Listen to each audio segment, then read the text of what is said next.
Olá, povo de Deus! Estamos iniciando mais uma Manhã com Deus. Vamos juntos fazermos a jornada do tabernáculo. 6 estações, 5 minutos em cada estação. Estamos na presença de Deus. Bom dia, Lídia.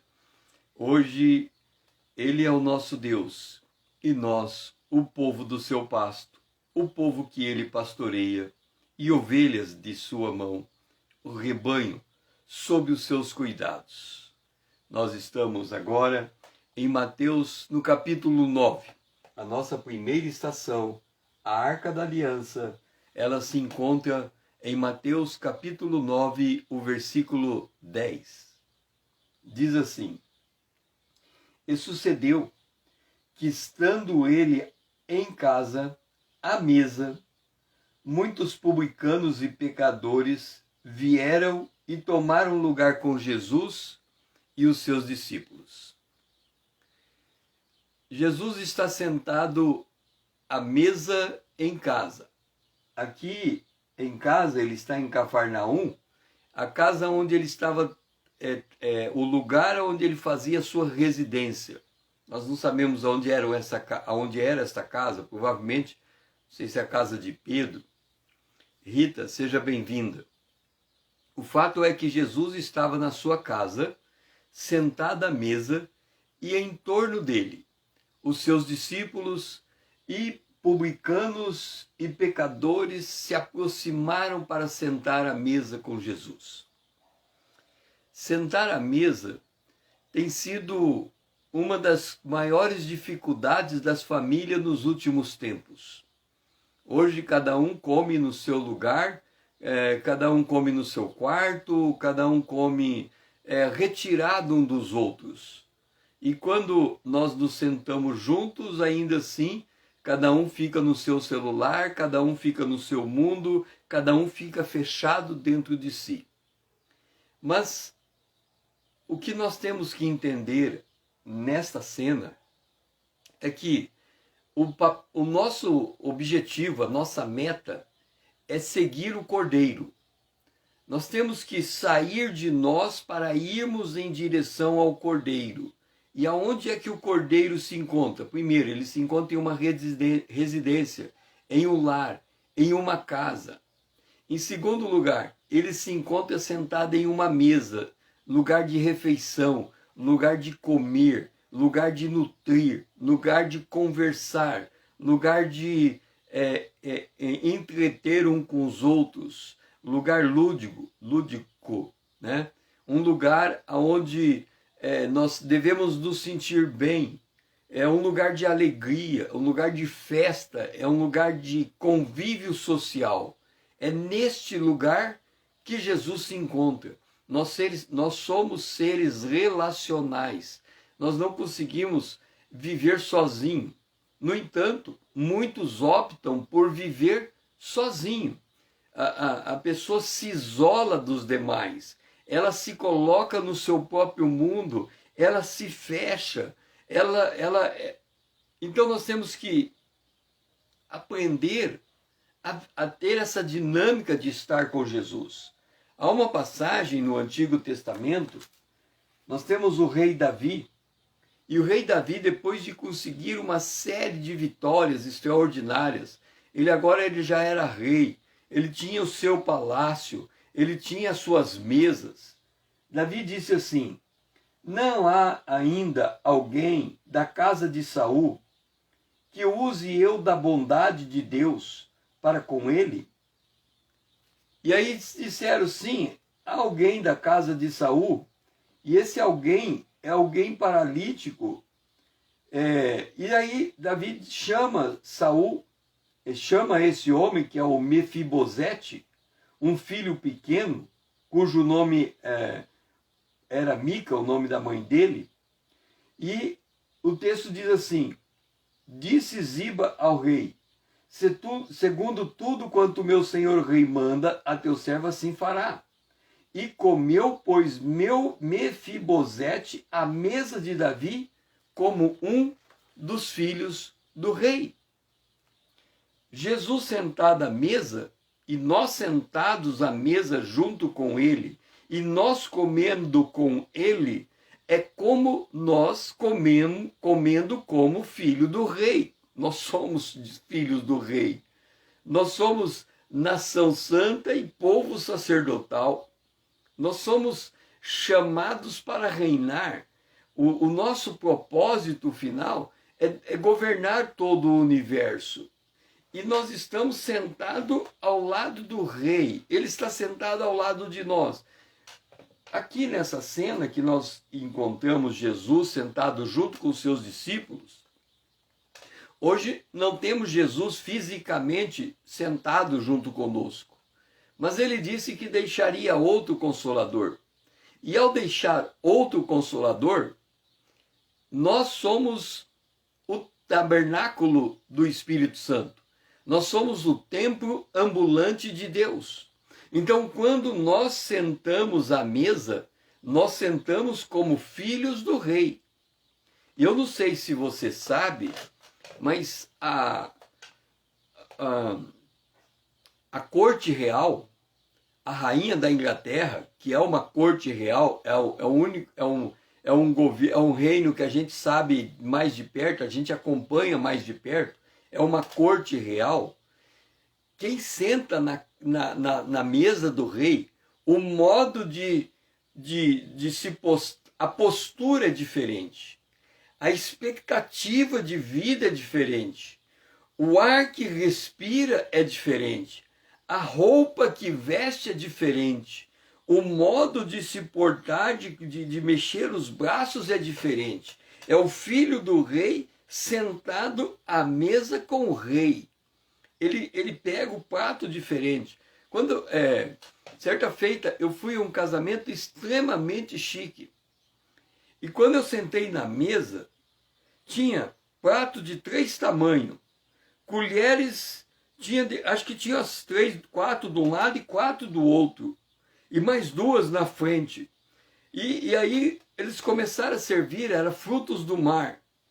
Aí eu sentei naquela mesa e falei assim, bom, eu vou observar quem está do meu lado, porque quando chegar alguma coisa na mesa, quando a pessoa pegar o garfo certo para servir a comida certa, eu vou junto com ele. Então eu ficava esperando. A iguaria chegava na minha mesa, era colocada dentro do meu prato pelo garçom, eu olhava para o lado, via a pessoa escolher um dos garfos, eu pegava aquele garfo e eu saía imitando a pessoa, para não passar vergonha, porque era um ambiente, imagina você comer na mesa do rei.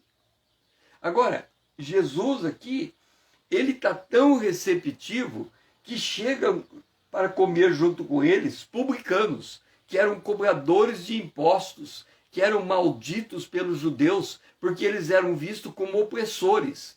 E estavam também aqui os pecadores, gente que era tratado já de forma depreciativa. Imagina você está andando e alguém chegar, olha ali vai o pecador, ali vai a pecadora, olha o pecador, olha o comportamento do pecador. As pessoas estão nos observando.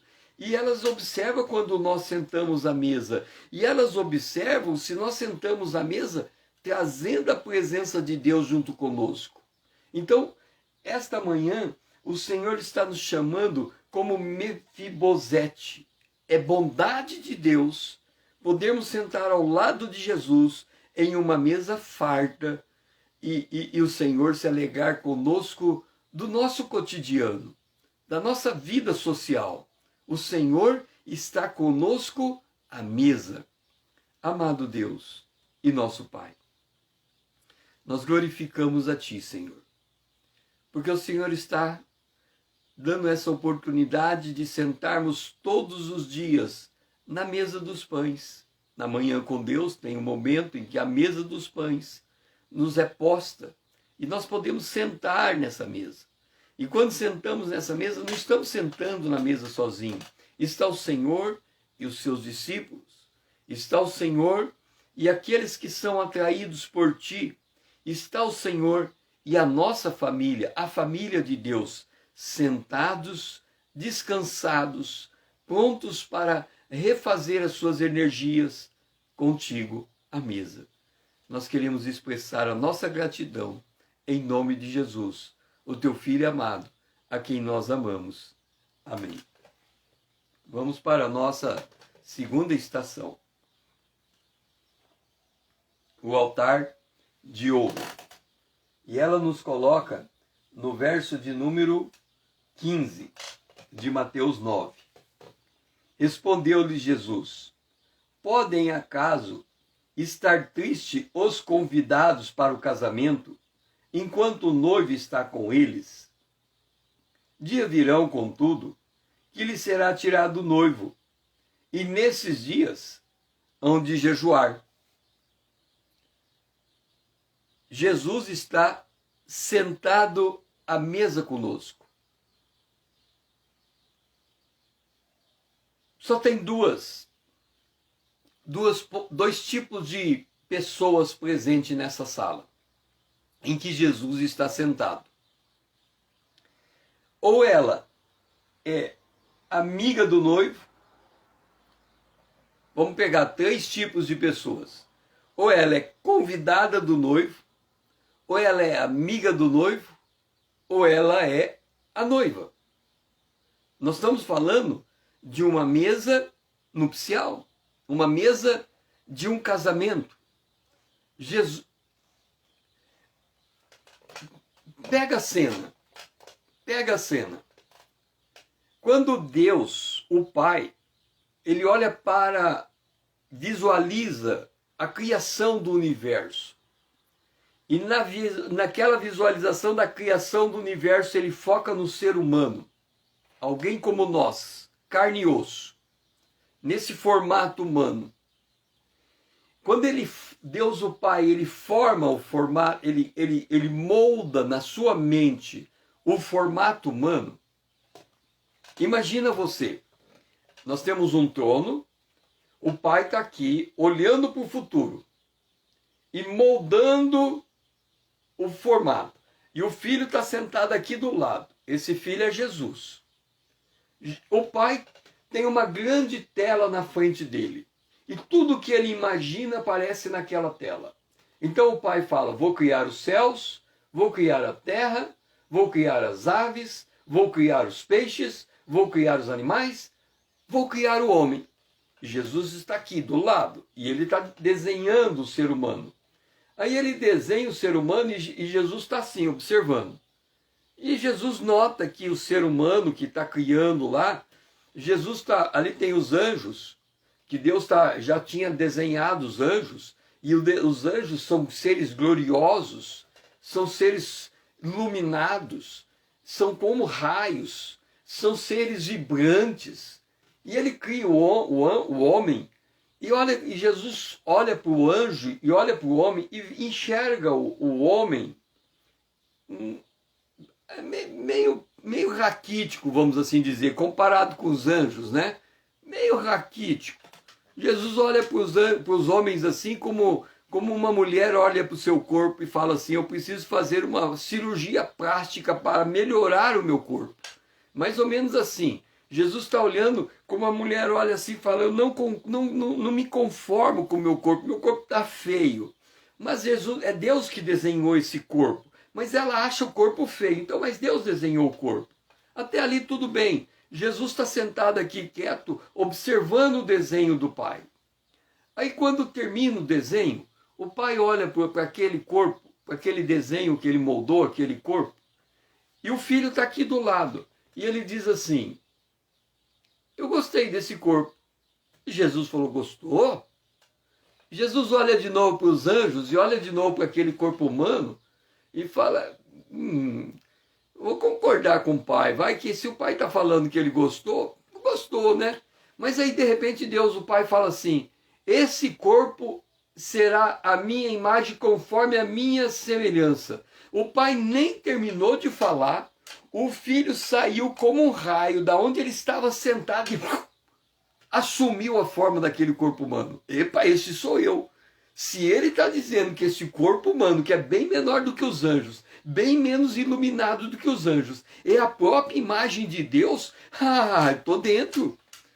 Imediatamente Jesus assumiu o corpo humano. Agora, vamos mudar a cena. Deus terminou de fazer o corpo humano. Jesus não é bobo, ele pegou, saiu da posição dele, assumiu o corpo humano. Aí Deus pegou e falou assim: Jesus, já que você foi apressadinho, assumiu o corpo humano, só porque eu falei que era a minha imagem conforme a minha semelhança, você já assumiu a minha forma, então senta aqui. Aí Jesus senta aqui. Agora, o que nós temos no céu? Seja bem-vindo, irmão Paulo. Qual é a imagem que nós temos no céu? Deus o Pai, Espírito, Deus Espírito Santo, Espírito, e Jesus Cristo, homem. Está aqui, Jesus Cristo, prefiguradamente na forma de homem. Se a gente olhar no Antigo Testamento, Jesus Cristo, ele se apresentou muitas vezes no formato humano. Então, agora, olha de novo a cena que nós temos na eternidade passada, porque Deus só está imaginando a coisa. Ele está imaginando a coisa, mas Jesus, apressadinho, já assumiu o papel dele. Ele falou: nessa parte, tudinho que o senhor falou, a parte que eu mais gostei, a parte que o senhor falou que vai criar o homem imagem e semelhança, e eu já sou esse homem. E aí ele está aqui. O que nós temos agora no céu? O Pai. O Pai é o quê? Espírito. O Espírito Santo. O Espírito Santo é o quê? Espírito. E Jesus? Jesus é o quê? Homem. Ele assumiu a forma de homem. O Pai tem companhia no céu? Tem. O Pai é Espírito, o Espírito Santo é Espírito, os dois agora são companhia. Eu pergunto para vocês, Jesus tem companhia no céu? Eu pergunto para vocês, o Pai é Espírito, o Espírito Santo é Espírito, o Pai está em mesma dimensão do Espírito. Pai, Espírito, Espírito Santo e Espírito. Agora eu pergunto para vocês, Jesus tem companhia no céu? Responda rapidinho. Jesus tem companhia no céu? Sim ou não? Jesus tem companhia no céu? Sim ou não? O que vocês me dizem? Sim? Jesus tem companhia no céu? Sim ou não? O irmão Paulo disse que sim. A Rita já falou que não. E a Lídia vai tirar a prova dos 9? Sim ou não? Vamos ver quem ganha a maioria.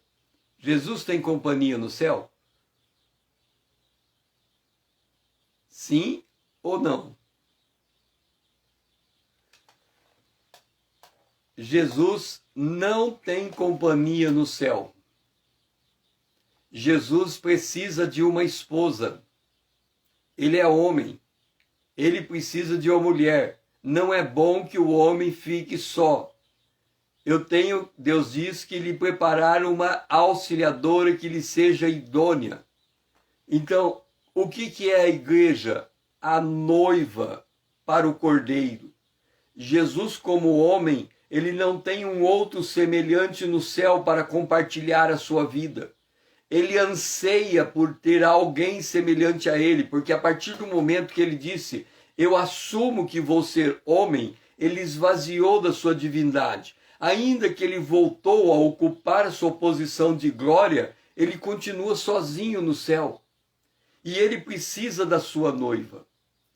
Pai, nós glorificamos a Ti, porque o Senhor veio buscar a sua noiva. E a sua noiva é a igreja. O povo judeu são os amigos do noivo. Mas é a igreja que é a esposa do noivo. Senhor, ele está sentado à mesa como o noivo. E nós estamos sentados à mesa como a noiva. É muito profundo, Senhor, essa visão, essa dimensão. Porque é uma união eterna. É uma união entre o esposo e a esposa. Os dois são um, se tornam uma carne, uma identidade, um propósito, uma vida.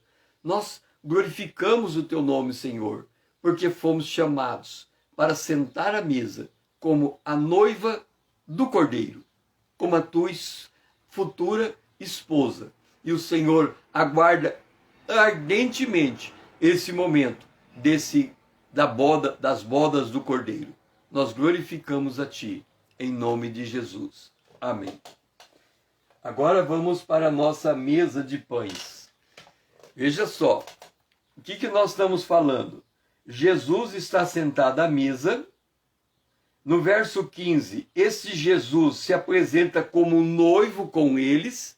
Ele não está sentado ali como rei, ele está sentado como noivo, aguardando a sua noiva. Ele está hoje lá no céu, sentado à direita do Pai. O Pai é Espírito, o Espírito Santo é Espírito. Há um só Espírito aqui, mas Jesus é homem, e ele nessa posição, na sua constituição que ele assumiu para si, ele está sozinho no céu. Então Deus está preparando na terra uma esposa para unir com ele, e aí nós ficamos com, do ponto de vista da expressão do ser, o Pai e o Espírito, o Filho, o homem e a noiva, a mulher. E aí nós temos a família de Deus reunida nos céus. Agora nós vamos para o verso de número 11. Ora, vendo isto, os fariseus perguntaram aos discípulos: por que come o vosso mestre com os publicanos e pecadores? Quem é que pode estar habilitado para ser a noiva do Cordeiro? Imagina, nós temos um problema muito sério no Reino Unido hoje. Nós temos a Rainha Elizabeth, ela tem o seu filho Charles, ela tem 2 netos, um neto, que acho que é o mais velho, é o herdeiro, mas se esse neto morrer, ela tem um segundo neto, que pode também ser o herdeiro, mas ele está bem longe na linha sucessória. Esse segundo neto, ele casou com uma plebeia, uma mulher que, trazida para o palácio real, ela não foi aceita. Ela está na condição o que disseram os publicanos e os fariseus. Como essa pecadora pode fazer parte do convívio real? E na ótica humana, esta mulher plebeia que casou com o neto da rainha, ela não conseguiu encontrar espaço no palácio da rainha. A rainha mora na Inglaterra. Ela, para conseguir viver bem com seu esposo, eles mudaram para os Estados Unidos. Imagina para um britânico, aquele que está na linha da descendência, ter que morar lá nos Estados Unidos porque ele casou com uma plebeia. Imagina a cabeça do fariseu, Jesus sentado à mesa, porque ele escolheu como esposa alguém como nós, publicanos e pecadores. Alguém como nós, que quando ele nos encontrou no lamaçal do pecado. Alguém como nós, que quando ele nos buscou, era aquele ser todo desengonçado, aquele ser que não tinha beleza, porque a beleza é algo comparativo. E quando ele olhou, quem é o homem para que Deus se lembre dele? Porque quando nós olhamos na perspectiva celestial, quando nós estamos no céu, nos céus os nossos comparativos são seres gloriosos, são seres iluminados. Jesus disse de Satanás: eu via Satanás descendo como um raio. Imagina a velocidade de Satanás. Se a gente falando de Satanás, é dito assim, que ele se transfigura de anjo de luz. Porque imagina a beleza de um anjo de luz. Nós não conseguimos nem olhar para o sol. Então, quando a gente olha para nós, seres humanos, quando a gente olha para o nosso corpo, muita gente faz cirurgia plástica para tentar melhorar o seu corpo, porque ele não se conforma com o seu corpo. Então vamos considerar o nosso corpo, ok? Aqui está o nosso corpo natural. O que é o nosso corpo natural? A gente nasce de mulher, lá do ventre da mãe. E aí a gente vai formando, e chegamos na idade adulta. Alguns chegam com o nariz maior, com o ouvido maior, com o olho maior ou menor, com a boca pequena ou grande, gordo, magro, alto, baixo, cada um chega numa conformação. Aí a pessoa se olha no espelho, nessa conformação, e ela se sente mal. E aí vem a questão da cirurgia plástica. Ela quer reformar o seu corpo, ok? Agora imagine a cena. Deus desenha o teu corpo no ventre da tua mãe e ele dá uma forma nesse corpo. Vamos imaginar, Jesus, ele foi batizado aos 30 anos de idade. Quando ele foi batizado nas águas, o Espírito Santo desceu sobre ele. E ele foi cheio do Espírito Santo e ele foi liderado pelo Espírito Santo ao deserto. Então imagine a cena. A gente hoje, quando a gente chega em vários lugares, os nossos olhos são impressão digital. Então você bate o olho num determinado negócio e aquele negócio abre a porta porque ele identifica que aquele olho é o teu olho. Você põe a impressão digital e põe lá o dedo e aí aquela máquina identifica que aquela impressão digital é você. Então o nosso corpo é desenhado na medida para receber o Espírito Santo. Mas aí você vai lá e faz uma coisa, tira uma coisa do corpo, tira outra coisa do corpo e desengonça esse corpo. Quer dizer, Deus deu um formato, mas você não concordou com esse formato, você deu outro formato. Se esse formato que Deus deu fosse a condição para o Espírito Santo nos identificar e nos encher, imagina se ele chega para nós, olha e fala, ué, cadê aquele corpo que Deus colocou lá no ventre da mãe e que devia estar na idade adulta, maduro para receber o Espírito Santo? Ah, mas aquele corpo, sabe, Deus, eu não concordei muito com aquele corpo, porque eu não gostava da minha orelha, eu não gostava do meu nariz, eu não gostava do meu queixo. Então eu fui lá no cirurgião, sabe, e dei um jeitinho, arrumei um pouquinho daqui, um pouquinho dali. Acho que a expressão de Deus seria de desalento. Eu trabalhei 30 anos para esse corpo chegar na forma para o meu espírito entrar, e ele em 1 minuto deita na cama e muda toda a forma. Mas tudo bem. Como Deus sabe que nós vamos ter um corpo glorificado, ele fala, eu vou entrar em você por causa do corpo glorificado, porque depois eu arrumo o corpo. Agora eu vou dar uma consertada na alma, já que você, aos meus olhos, estragou o teu corpo, então eu vou pelo menos consertar a tua alma, ajustar a tua alma ao meu espírito, e depois lá na frente eu glorifico o teu corpo, e aí o teu corpo vai ser do jeito que eu gosto, do jeito que eu criei e não do jeito que você fez a tua modelagem humana achando que melhoraria aquilo que eu criei. É mais ou menos essa lógica. Então os pecadores são assim. Deus pega pecadores desajustados, machucados, feridos, arrebentados. Imagina a alma de um pecador. Ela é uma alma torcida, é uma alma arrebentada, é uma alma cheia de feridas, é uma alma ensanguentada. E o Senhor pega e fala assim, mas tudo bem, eu deixo o corpo do jeito que está, todo feio por fora, não era isso que eu tinha planejado, você já se desorganizou tudo, mas o corpo vai ser glorificado, depois eu dou um jeito no corpo.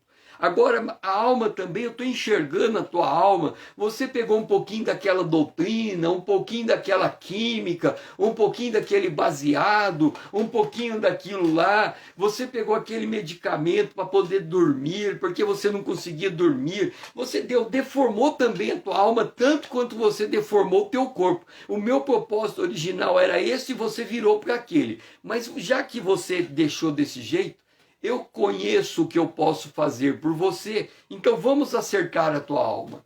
E aí ele dá um novo espírito, e aí ele coloca uma nova alma, e aí os fariseus ficam admirados. Como pode ele comer com os publicanos? Porque os fariseus ainda estão olhando de fora para dentro. Eles ainda não conseguiram ver a profunda mudança que Deus está operando de dentro para fora.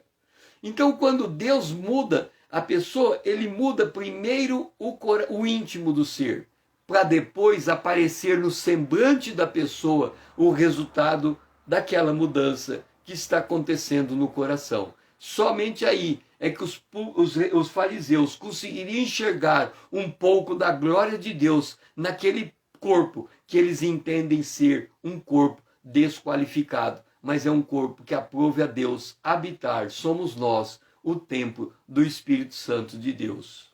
Pai, nós glorificamos a Ti, Senhor, porque o Senhor, por mais que a gente deforme o nosso corpo, o Senhor tem o propósito de resgatar o nosso corpo e nos entregar um corpo glorificado, que é o corpo que o Senhor tinha planejado para nós. Por mais que a gente tenha deformado a nossa alma, o Senhor está trabalhando com a nossa alma para curar todas as nossas feridas. Mas o Senhor já nos deu o Teu Espírito, o que nos faz um adorador. Por isso estamos agora diante de Ti, Senhor, como adoradores, agradecendo a Ti, porque o Senhor sentou à mesa conosco como a noiva ao lado, como o noivo ao lado da noiva. Esta é a nossa oração, em nome de Jesus, Teu Filho amado a quem amamos. Amém. Vamos agora lançar luz a esse ambiente. E nós estamos no verso de número 14. Vieram depois os discípulos de João e lhe perguntaram: por que jejuamos nós e os fariseus muitas vezes, e os teus discípulos não jejuam? Note uma coisa. Quando nós estamos no Santíssimo Lugar, não está em vista o nosso corpo. Aqui está em vista o espírito humano que se une ao Espírito de Deus. Quando nós estamos no lugar santo, aqui não está em vista também o nosso corpo. Aqui está em vista a nossa alma, que se conforma à imagem de Deus. Mas quando a gente sai para o pátio, está em vista o nosso espírito, aliás, o nosso corpo. Mas como nós ainda estamos no lugar santo, o lugar santo não é um lugar para jejuar. Porque o lugar santo, aquele lugar ali, onde está a mesa de pães, o altar de ouro e o candelabro, é o lugar onde a nossa alma se coloca diante de Deus, ela tem sede de Deus, ela tem fome de Deus, por isso ela está naquele lugar, ela já está em estado de jejum. O que ela quer é o alimento, ela já saiu do estado de jejum e ela quer agora comunhão profunda com Deus. Ela quer agora experimentar a glória de Deus. Então, quem não conhece como que Deus faz as coisas, ele está sempre observando o mundo exterior, de fora para dentro. Então, os discípulos ali, os discípulos de João falaram assim: olha, João, aquele que batizou Jesus, então ele deve ser maior do que Jesus, porque ele batizou Jesus. Nós vimos ele batizando Jesus, então João é o cara. Este João nos orientou que devemos jejuar para esperar a vinda do Messias. Nós devemos jejuar para esperar a vinda do Cordeiro. Mas acontece, o que eles não perceberam, é que quando Jesus passou, naquele dia em que João estava batizando Jesus, João olhou de longe Jesus vindo e seguindo, e Jesus diz: eis o Cordeiro de Deus que tira o pecado do mundo. Os discípulos de Jesus foram aqueles que ouviram o que João disse e disseram: pera lá, eu não vou ser mais discípulo de João, porque João veio aqui para anunciar aquele que havia de vir. Eu entendi isso, eu aceitei Jesus para ir em direção a Jesus. Entenda uma coisa, vamos supor que eu sou um pastor, ok? Vamos supor que eu sou um pastor. E aí eu estou pregando o evangelho, e eu digo assim: arrependei-vos porque é chegado a vós o reino de Deus. Aí você está passando na porta da igreja e você ouve eu gritando: arrependei-vos porque é chegado o reino de Deus. E você, opa, o reino de Deus chegou. Aí você entra na igreja, agora você senta na igreja e eu vou te ensinar. E aí eu te ensino e digo assim: quem se arrepender deve ser batizado nas águas e receber o dom do Espírito Santo. Aí você, opa, eu quero. Então você é batizado nas águas. Agora você é membro dessa igreja local. Qual é o meu papel como pastor com você diante de mim? O meu papel como pastor é levar você para a presença de Deus, é fazer como João Batista. Olha, eu estou aqui para falar para você acerca de Jesus. E ele é aquele que havia de vir. E ele é aquele que virá de novo. E ele é aquele que alimenta a tua alma. Então você tem que se colocar, você tem que imitar a minha pessoa como eu imito a ele. Ou, se você quiser, você pode imitar direto a ele, se você enxergar em mim algum defeito que você não concorda comigo. Então você imita direto a ele. Então o papel do verdadeiro pastor é apontar para o cordeiro. E aí, se você chegar à conclusão que você não precisa mais estar junto comigo, porque você já tem uma intimidade com o cordeiro, você está livre para seguir o cordeiro, livre para seguir a tua jornada. Então, o apóstolo João, o apóstolo Pedro, ele disse que o pastor, ele disse que o apóstolo Pedro, em 1 Pedro, no capítulo 5, ele dando orientação para o pastor, ele diz assim, pastoreai o rebanho de Deus que há entre vós, não por constrangimento, mas espontaneamente, como Deus quer, nem com sorte da ganância, mas de boa vontade, nem como dominadores dos que foram confiados, antes se tornando modelo do rebanho. Então nós temos que nos tornar modelo do rebanho. Por isso que quando os discípulos de João vêm até os discípulos de Jesus, eles falam, mas por que vocês não jejuam como nós jejuamos? Por que vocês não fazem as coisas que nós fazemos? É porque o nosso modelo agora é outro. O nosso modelo é Jesus. A função do pastor é ser o modelo de Jesus. A função do rebanho é olhar para Jesus. Se ele for olhar para o pastor, é porque ele enxerga no pastor a imagem de Cristo. Mas se ele não enxergar nesse pastor a imagem de Cristo, porque esse pastor domina, porque esse pastor oprime, porque esse pastor prende, porque esse pastor faz você definhar na fé, volte-se para Jesus. Porque ele é o nosso alvo, ele é o nosso modelo comum. Se eu me apresento diante de você para apresentar Jesus, é porque eu estou me moldando nesse modelo. Então, quer você olhe para mim, quer você olhe direto para Jesus, todos nós estamos olhando para o mesmo modelo. Todos nós estamos sendo formatados na mesma perspectiva. Todos nós estamos guardando a mesma palavra. Todos nós nos encontramos em uma fé comum. Então, nesse sentido, Jesus é o centro das nossas atenções, é Ele que está sentado à mesa. Então, quando eu vejo os discípulos de Jesus, eu tenho que dar uma procurada, assim como quem diz assim, aonde que está Jesus no meio dessa gente? Se eu olho para o pastor que está no púlpito, eu tenho que olhar aonde que está Jesus na vida desse pastor.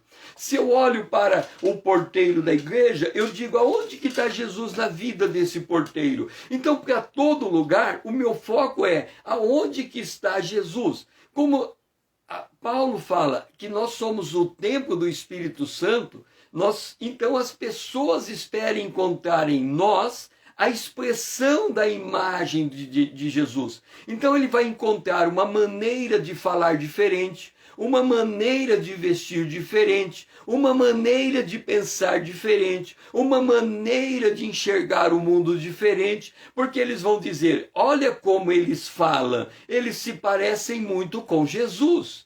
Esta é a lógica quando encontra alguém e pergunta para você, por que você vive desse jeito? Por que o teu comportamento é diferenciado? Por que você tem esse equilíbrio emocional? O que faz você ter essa segurança? Você não pode dizer, eu estou seguro porque o meu pastor é meu pastor. Eu estou seguro porque eu estou firmado na palavra de Deus que o meu pastor me instruiu. Então, o meu pastor me instruiu a eu olhar para Jesus e encontrar Jesus a fonte da minha força, a base da minha alimentação. Senhor, nós estamos diante de Ti. Porque o nosso comportamento deve expressar quem nós somos na Tua presença. A visão que nós temos do nosso corpo, a visão que nós temos do mundo que nos cerca, a visão que nós temos da nossa renda, toda a visão nossa precisa ser ajustada ao fato de que estamos sentados à mesa contigo. Estamos compartilhando o mundo que nós vivemos contigo. Ainda que fomos encontrados pecadores, o Senhor nos justificou. O Senhor nos fez nascer de novo, nos regenerou. O Senhor colocou dentro de nós o Teu Espírito Santo. Então não justifica mais nós continuarmos vivendo como o velho homem. Nós agora temos que renovar a nossa mente e adquirir e nos conformar com a nossa identidade adquirida. Essa é a nossa oração. Em nome de Jesus, a quem nós amamos. Amém. Vamos agora para a pia de cobre. Agora a gente saiu do lugar santo. Agora nós estamos falando da nossa vida humana no sentido desse mundo físico. Seja bem-vinda, Vanessa. Pia de cobre nos coloca no verso de número 12. E o verso de número 12 diz assim: Mas Jesus, ouvindo, disse: Os sãos não precisam de médico, e sim os doentes. Observa que nós não estamos no lugar santo, nós não estamos no Santíssimo Lugar, mas nós estamos no pátio. O pátio do tabernáculo é o lugar aonde se encontram todos aqueles que, alcançados por Deus, ainda precisam de uma complementação da obra de Deus, mas não me entendam mal. A condição para estarmos no tabernáculo, no pátio do tabernáculo, a condição de passar nessa porta, de sair do mundo e entrar no tabernáculo, é a condição de arrepender e entrar no reino de Deus. Quem está dentro do tabernáculo, em qualquer posição do tabernáculo, ele está dentro do reino de Deus.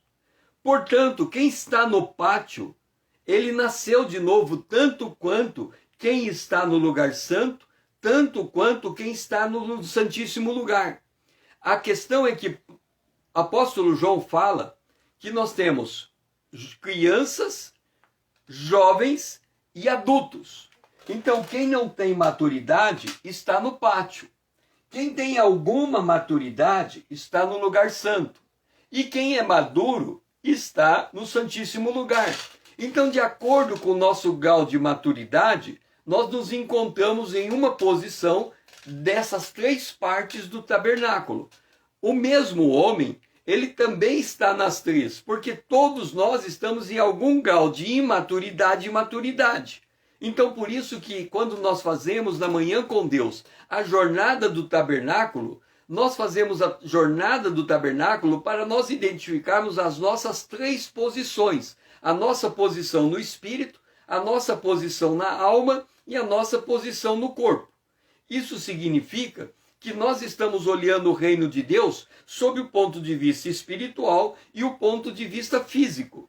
Então, quando nós falamos que no ponto de vista físico, quem precisa de médico não são os sãos, mas são os doentes, significa que Jesus veio buscar e salvar o que havia se perdido. O que significa isto?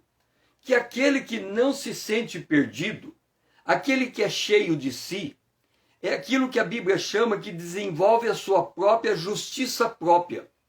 O que é desenvolver a sua justiça própria? É viver a vida do seu jeito. O apóstolo Paulo fala em que no outro tempo andaste, segundo o curso desse mundo. E aí ele diz em que nós também andávamos nos desejos da nossa carne e dos nossos pensamentos, da nossa carne, fazendo a vontade da nossa carne e dos nossos pensamentos. Entenda isso. Quando você diz assim, eu tenho a minha opinião, você está vivendo segundo a sua carne, segundo os seus pensamentos. Porque a palavra de Deus é a única que permanece para sempre. A tua opinião não serve para nada. A tua opinião serve para causar desentendimento, serve para desagregar. Um homem disse que todo ponto de vista é um ponto de cegueira. Quando você tem a tua opinião, você excluiu todas as demais. E se a tua opinião estiver certa, amém. Se ela estiver errado, você está na absoluta cegueira espiritual. Por isso que a Bíblia diz que Satanás cegou o entendimento dos incrédulos. O incrédulo diz, eu tenho a minha opinião, é do meu jeito, é assim que faz, e eu não quero nem saber. Se você não gostou, se retire da minha presença. É assim que o mundo pensa. Eu tenho a minha opinião. Por outro lado, a maneira como Deus pensa é, eu busco quem está perdido, eu busco quem está doente, eu busco quem tem a alma machucada. O que significa isso? Se você for a uma prefeitura, se você for na assistência social, se você chegar lá e procurar uma assistente social, e você disser assim para ela, eu preciso de uma cesta básica. O governo, com essa pandemia, fechou tudo. Eu estou passando necessidade na minha casa. Eu preciso, pelo amor de Deus, me dá uma cesta básica. Esta assistente social que está ouvindo o teu pedido, ela não pode pegar uma cesta básica e colocar na tua mão só porque você disse que precisa. Ela primeiro vai examinar se você atende os critérios. Ela vai dizer, qual é a tua renda? Ah, eu ganho 20 mil reais por mês. Ela fala, sinto muito. Mas acontece que eu não parei de receber meu salário. Mas sinto muito, com uma renda dessa você não pode pedir uma cesta básica. Você está desqualificada para o programa. E ela te manda embora. Então, da mesma maneira, Deus tem um critério para atender as pessoas. E se a gente não preencher esse critério, nós não temos condição de receber a graça de Deus. E o critério de Deus é este. Ele busca quem está doente. Agora, uma vez que ele encontrou, ele vai trazer cura. E ele vai curar as nossas feridas. Mas nós não devemos nos lembrar de onde nós viemos. Se a gente estiver não no pátio, mas estivermos no lugar santo ou no lugar santíssimo, nós não podemos esquecer de onde nós fomos alcançados. Nós fomos alcançados, por exemplo, você chega no ambiente, imagina você, chega no ambiente numa festa de luxo. Sabe aquelas festas que a gente coloca aquela roupa fantástica, aquela roupa do sonho, aquela roupa que você pagou 5 mil reais pela roupa e vai passar o resto da tua vida pagando para ter aquela roupa. Mas você pôs aquela roupa. Imagina você com aquela roupa fantástica, você está sentado na mesa, é uma festa de casamento, a tua amiga está sentada do teu lado e você está com aquela roupa assim que a tua amiga virou e falou, fantástica essa tua roupa, olha, é o sonho da minha vida ter a roupa que você está usando e você toda cheia, mas você vai passar o resto da vida pagando, mas aquela é a tua roupa. Quando ela olha a tua bolsa, ela fala, meu Deus, essa bolsa é o sonho da minha vida. Tudo que você tem, ela quer ter. Mas você está lá, toda faceira, e ela está olhando, aquele colar, aquele brinco, ela fica boquiaberta com você. E você está toda feliz lá, toda aquela vestida. Aí ela vem e faz uma pergunta para você. Quem você é? Como é que você conseguiu ser tudo isso? Aí você diz assim, eu era pecadora. Fui lavada e remida pelo sangue de Jesus. Ela vai falar, como é que é? Você com essa beleza toda de fora, você está dizendo que você é igual a eu? Pecadora? Sim, eu fazia isso, eu fazia isso, eu fazia isso, eu fazia isso. Mas um dia eu ouvi a voz do Evangelho e eu fui perdoada, eu fui restaurada, eu fui curada. Aquela mulher fala, então, eu estou me identificando com você. Eu me enganei pensando que esta roupa era você, mas agora eu vejo que você é igual a eu. Mas a diferença é que você tem a beleza de alguém que parece que não é mais você. Porque quando você contou a tua história, eu me identifiquei com você. Mas como que você então adquiriu essa beleza? É a presença do Espírito Santo em minha vida. É isso que me faz diferente. E aí ela percebe que não é mais a roupa.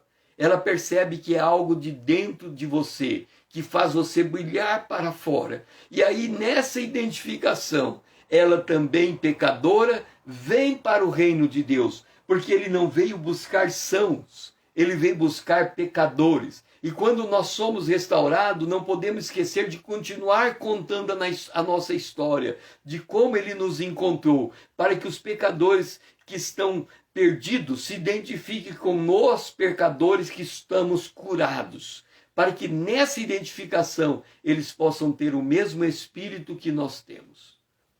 Pai, eu glorifico a Ti, Senhor, porque um dia o Senhor me encontrou no lamaçal do pecado.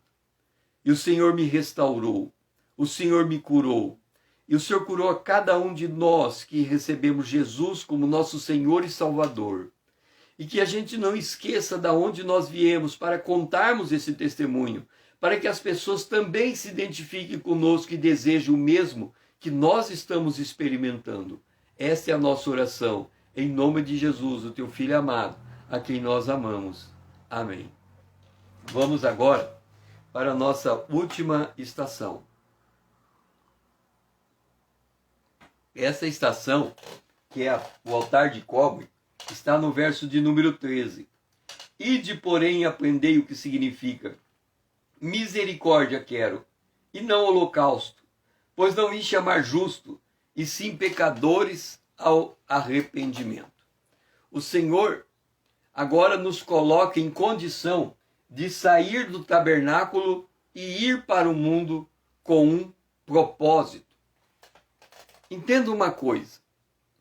A parte mais difícil do cristão é quando ele sai do ambiente de culto e ele volta para o ambiente da sua origem, para a sua casa, para a empresa onde ele trabalha, para a rua onde ele caminha, para o parque.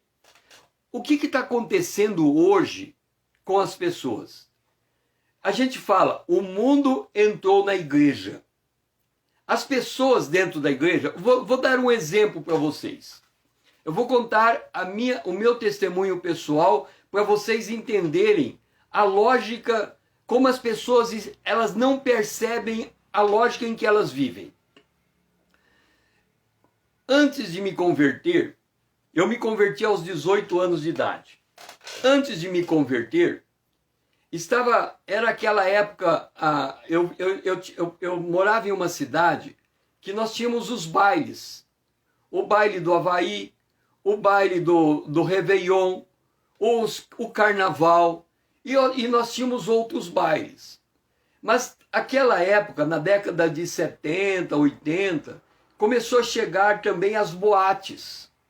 E aí a gente entrava na boate, e a boate tinha aquelas danças da época do Queen, do rock and roll, aquelas danças lá.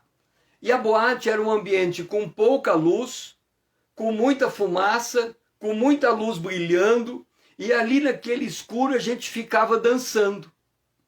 E ali naquele escuro. Eu me lembro que quando eu me converti, uma das coisas que eu mais gostava era de dançar. E aí, eu estava no salão de baile, no baile do Réveillon, e quando chegou meia-noite, eu dançava a noite inteira, da meia-noite até as 5 da manhã. Mas em 1983, no baile do Réveillon, quando chegou meia-noite, eu disse para mim, eu não devia estar aqui no salão de baile. Eu devia buscar as águas do batismo. É a única coisa que falta para eu me tornar membro de uma igreja local.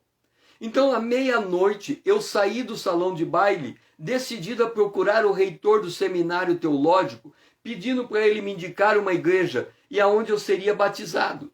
E ele me indicou uma igreja, e no dia 5 de... e o pastor, no dia 1º de janeiro de 84, eu conversei com o pastor, e o pastor marcou meu batismo para o dia 5 de fevereiro de 84. De 83, desculpe. Eu estava em... de 84, acho que é 84. 84. Ele marcou o batismo dia 5. Aí tudo bem. Quando chegou no dia 25 de janeiro, era o baile do Réveillon. Desculpe, era o baile do Havaí. E eu fui para o baile do Havaí. E eu ia ser batizado no dia 5 de fevereiro. Então, no dia 25 de janeiro, quando chegou meia-noite no baile do Havaí, eu disse assim: o que eu estou fazendo no salão de baile? Eu vou ser batizado no dia 5 de fevereiro. E aí eu decidi ir embora à meia-noite e disse assim para mim mesmo: nunca mais eu volto para o salão de baile. Então, quando eu saí do dia 25 de fevereiro para ir embora para casa, eu decidi porque eu sabia que no dia 5 de fevereiro eu ia me tornar membro de uma igreja local e não tinha mais ambiente para eu estar em um salão de baile. Por que eu não podia mais permanecer no salão de baile? Não era por causa do baile, das danças, da sensualidade, não era por nada disso.